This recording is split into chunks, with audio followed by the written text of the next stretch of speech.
Thank you, Roger.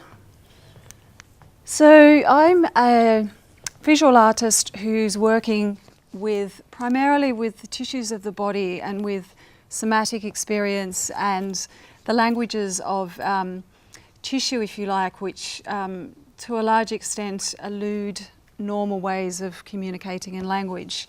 So I'm going to focus mainly today on a collaborative project I did with artist Peter Clancy called The Body is a Big Place. But by way of introduction, I'm going to take you through a number of earlier works which sort of show the seeds of this investigation in other ways. The things that have formed my map, a conceptual step which involves removing the boundary between the biological and the cultural. So it's to critique in a way the nature-nurture binary, which is so pervasive in our thinking about the construction of self. We have sort of the scientist mob who would argue that, you know, we're genetically determined with some sort of environmental overlay of experience. And then we have a social constructionist model, and I'm vastly simplifying obviously something very complex, but a social constructionist model that might argue that culture inscribes itself onto the body and is a sort of a major force in the construction of self. And there are other theorists that are emerging who are actually trying to break through either of those paradigms and say that, in fact, nature and culture exist in the realm together, so that language is actually a material entity. It's not only a semiotic entity, it's the materiality of language, and that the cultural is wholly biological as well. History is wholly biological. And that's not to say that biology determines it.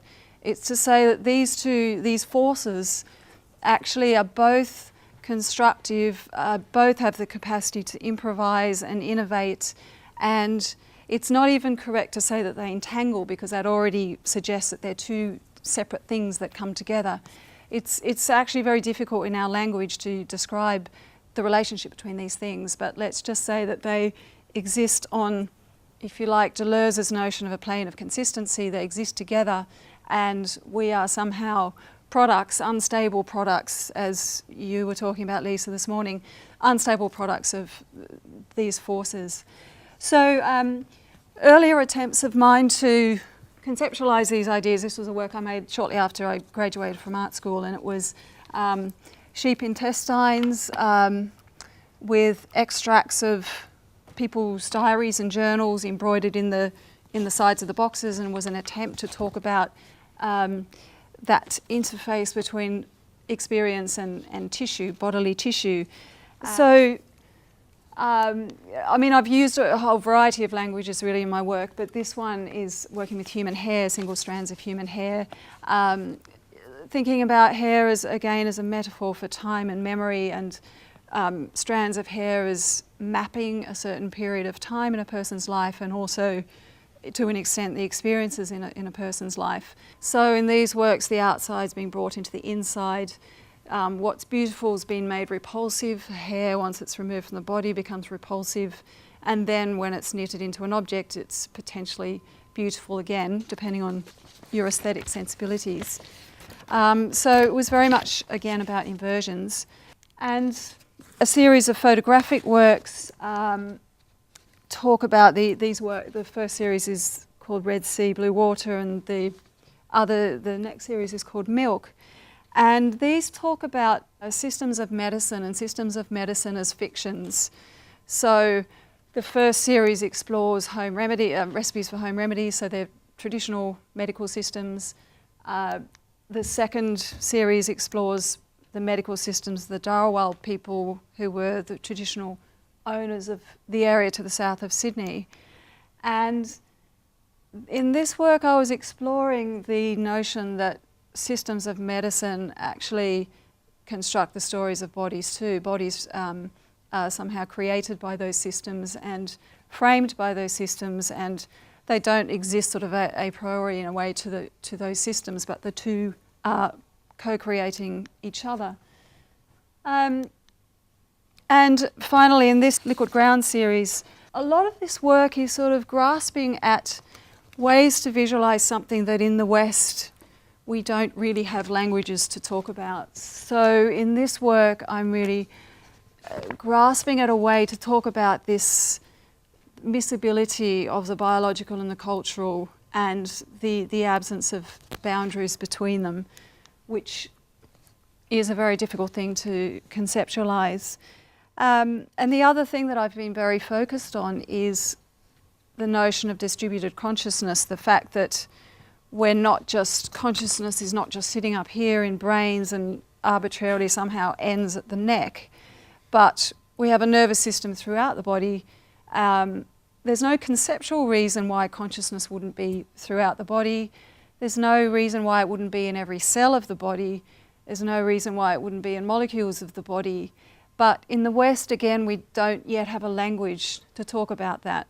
So neuroscience is still very focused on the brain. It's very brain-centric, and I think that's another, as well as the obvious mind-body split, we also have a brain-body split where we somehow treat the brain differently to the rest of the body, the other tissues of the body. So the project, The Body is a Big Place, was attempting to apply some of these ideas to the terrain of organ transplantation. So looking at organ transplants as a kind of a case study of how we might think about the stories of tissue, the fact that tissues have stories, and what happens when you take a significant organ such as a heart, you transplant it into another body. So if you like, the stories of one piece of tissue come into dialogue with the stories of another piece of tissue, and indeed a whole body.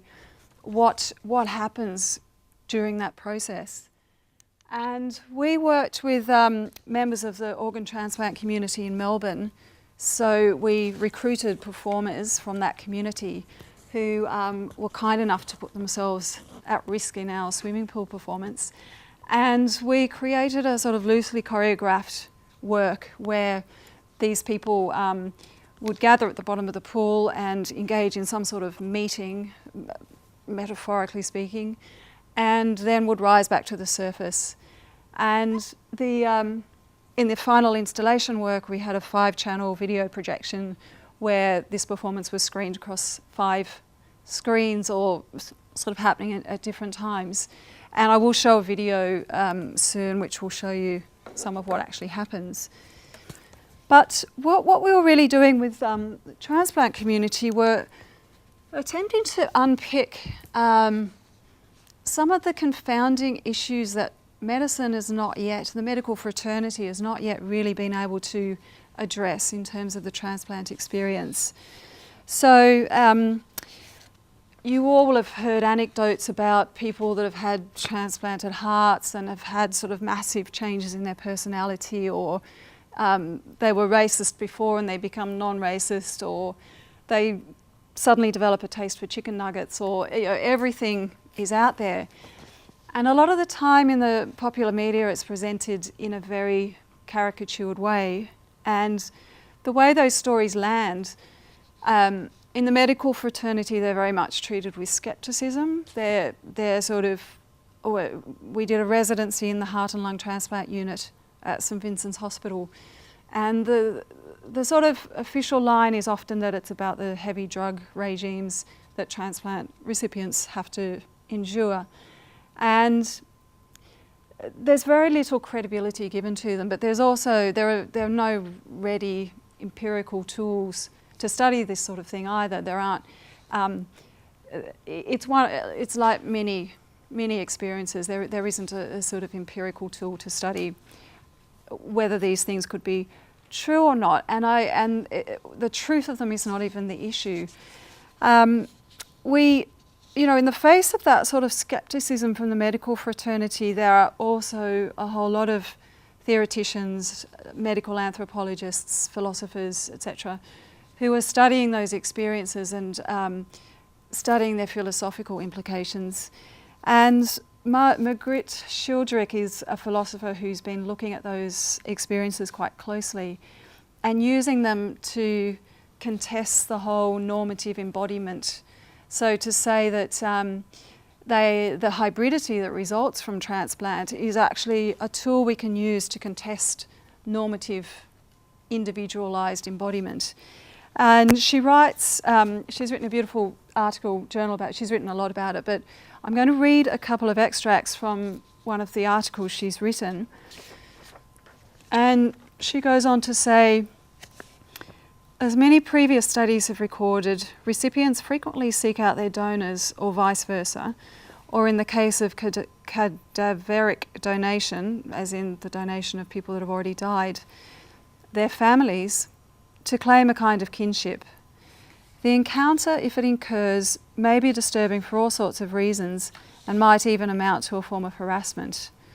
What is clear is that many recipients, in defiance of the objectified machine model, both experience and seek to realise a psychic bond with the other, or their proxies, whom they now feel to be part of themselves. Even in the absence of actual identifying information, the normative divisions between self and other are elided in highly personalised ways. Leslie Sharp is another theorist who's worked in this area, and she uses the concept of fictive kin to describe the relationships that recipients and donors construct with themselves. So there's this notion that the sharing of tissue becomes the basis upon which you can become somebody's kin or relative. And I think what's really interesting here is the whole notion of storytelling and the multiple types of storytelling that different people with different relationships to this experience actually tell. So in our project, we've worked with medical staff, we've worked with donors and recipients, so obviously living tissue donors, and we've had that variety of ways of understanding this experience. So a transplant physician, Greg Snell, who Peter worked with at the Alfred Hospital in Melbourne, this was his interpretation of the transplant experience, or transplant as a phenomena. In the 21st century, organ transplantation is a routine medical procedure for end-stage organ failure. However, this significantly understates the complexity. We start with the generosity of the individual families who donate organs at a time of maximal grief to a series of individuals they've never met. The individuals that make up the transplant teams also have a big stake here too. 2 a.m, and it always seems to be 2 a.m, is a tough time to work when we all have day jobs, families and other lives. It's a perspective on life I wouldn't have missed for anything. So there we have a very, what pervades the medical fraternity in relation to transplants, and of course this is not surprising, is a universally positive, the benefits of transplant are the message that they are living and perpetuating and needing to communicate. A woman in the transplant community who we worked with for the video work, she told us about her heart-lung transplant, and she had her story to tell, which was, I never once considered I would die. It was just not an option. I believed that transplantation was the answer to the rest of my life.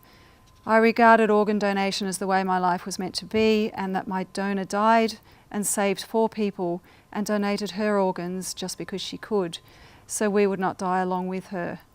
I've had my new life now for 17 years. So that was her way of understanding. I was actually talking to Tim, he's had to leave, but he was here this morning, and he's a bone marrow recipient, and he talked about this whole notion of gift and obligation and debt, and the complexity of the transactions that go on between recipients and donors in terms of,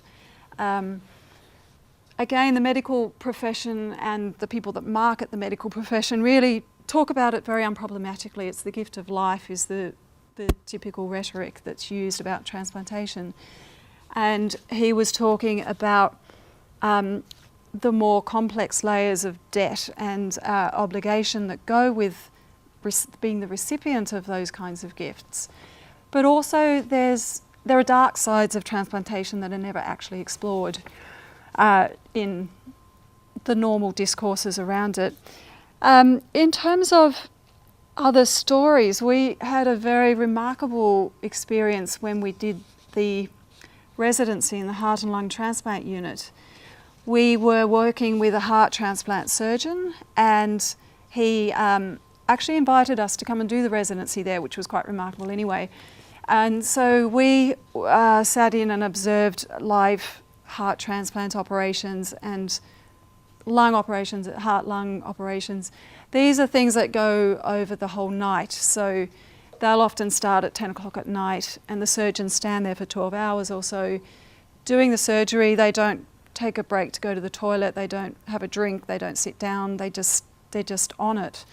And we were talking to him in his office one day about these experiences that, there are so many stories out there, and we were saying to him, well, what about these stories? What do you make of them? People having fundamental changes in their lives following a transplant, a heart transplant. And he said to us, I would have no trouble crediting these stories, but it simply never happened to any of our patients. And we were stunned, like we were really taken aback, and we thought, wow, it's never happened to any of your patients? We sort of had spent a number of years researching this, and of course there's so much material out there. We actually didn't know how to understand what he'd said. But it did give us pause to think about our assumptions and to question them and to say, well, are we just sort of jumping on something without having actually talked to people that perhaps are at the coalface of it? And then about 2 days later, we're standing in the very next office talking to the clinical nurse consultant, not even probing anything to do with that particular issue. And she just said spontaneously, a lot of our patients describe having these fundamental shifts in their personal preferences, their tastes, their attitudes to life.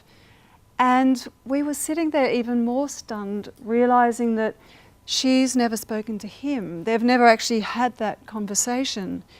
And that it's not about shortcomings in those two particular individuals. It's about the structure of the medical world and the way stories are told or not told, and the levels of ignorance that exist around the non-telling of stories.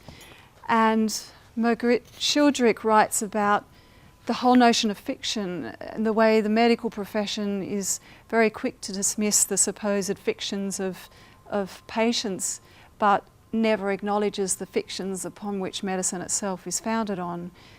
So there's this sort of two-way, or one-way rather, attitude to fiction. It doesn't have the tools to critique its own apparent fictions.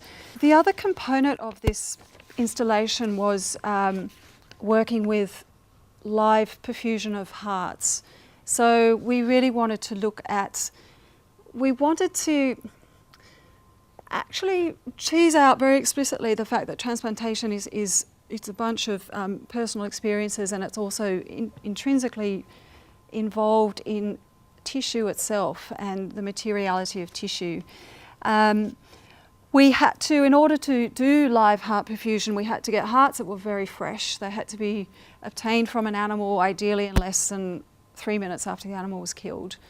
So we had to be in abattoirs on the shop floor, so to speak. We saw animals being killed, etc. And there was a loss of innocence for us, not so much around the violence of what goes on in an abattoir, because we all know, if we've even spent 2 seconds thinking about it, that the killing of animals is going to be a violent process. The loss of innocence was actually much more about the durational nature of death itself. And there's a short piece that I wrote in response to that experience. We're wedged into a corner of the abattoir by a worker with a blowtorch, scorching hairs off freshly killed pig carcasses as they moved past us on the conveyor belt. The main floor is a soupy mix of water, blood and small pieces of pig tissue streaming steadily towards the floor drains. The combined noise of tumbling machinery, the conveyor belt and water jets is deafening, and we shout to be heard. the mass of organs is flung onto the concrete floor at our feet, and the pig carcass they came from is inching away from us on the conveyor belt.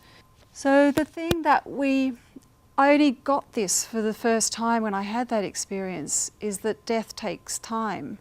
There's a sort of fiction on our death certificate where the moment of death is recorded on our death certificate as if it just happened in that split second or even that minute, but in fact it takes minutes, hours, days, weeks. Conceptually it could be thought of as years. So I'm going to show you the video work.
number of key things that we were wanting to explore through that work. Firstly, the situation of the performers in the water meant that communication was actually impossible. So we wanted to actually talk about the way with the with our cultural inheritance of how we understand the relationship between body and consciousness, there isn't actually yet a language to describe. It remains unspeakable, if you like, the relationship between donors and recipients and how they might be conceptualized remains an unspeakable entity. We don't yet have a way to talk about it. And the water became a metaphor for that, the inability to actually speak this. The hearts, we were very much thinking about notions of cellular memory and notions of, if you like, the sort of relationship to what we're talking about today is the notion of story. We wanted to actually imbue the hearts as actors themselves who, in and of themselves, are entities with stories and histories, and that their stories, what are they when they're drifting between a donor's body and a recipient's body? What's their status? What happens with their stories when they're implanted into the body of a recipient, when two stories in a way collide? What does that mean? And the fact that they can, this sort of apparent miracle of reanimation is actually dependent on the notion of cellular memory, that the cells actually have a memory of what they do in life, and they're capable of reinstigating that memory. The heart's independent from the central nervous system to a large extent. It has its own nerve centres that initiate the beat. So the hearts can spontaneously, not just sort of randomly contract, but they can do it in a coordinated fashion so that they start to go spontaneously back into sinus rhythm, where the contractions pass in certain specific waves across the tissue. So there's something about memory and stories and history that is somehow embedded in this notion of the reanimated hearts. But really the core sort of problematics that we were dealing with was how do we conceptualise the story? How do we conceptualise the story of a heart beyond sort of romantic notions? We don't yet have a language for these kinds of stories, because we don't yet have a language for tissue that's animated by consciousness. Tissue is still this sort of dumb matter that medicine works onto. It's not imbued with the characters of, or the complexity or the nuanced capacities that culture has, or language, or any of these other entities. So that was really the core problematic. We were even wondering what's the heart experiencing when it's being raced through a city in an esky and it's not sitting in a body anymore. What would that heart actually be experiencing? So really what we're talking about on all of those levels of the experience of recipients and donors, the experience of hearts themselves, are stories for which we don't yet have languages. And in this forum, is technology, or how could technology be of any use in finding languages for those stories?